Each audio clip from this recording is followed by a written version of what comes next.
Kinancel. Wait, napaantay pa tayo, kakancel lang din naman pala.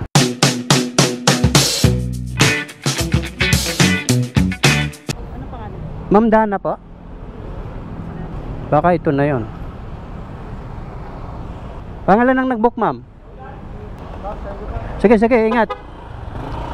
Hindi, kasi mga tol, nangyari ito sa tropa natin na yung bang nagpang-abot sila ni Joyride, din Move It.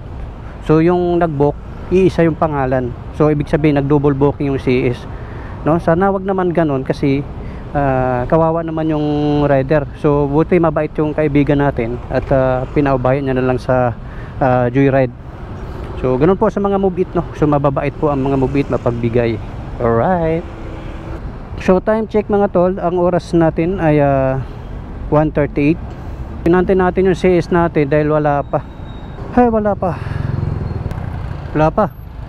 May nagtanong sa atin kanina, akala ko siya na yon. Hindi pa pala. Asa na yun? Kinancel. Wait.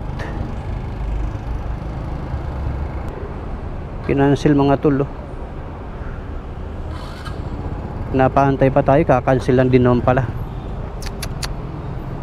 Wait sa'yo.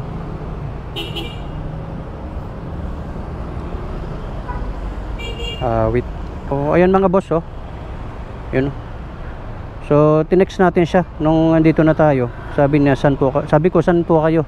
So nag-reply naman siya. Sabi niya, wait lang po. Sabay tawa hehehe. Sabay cancel lang din naman pala. Wait sa'yo. Antay lang tayo ng panibagong booking.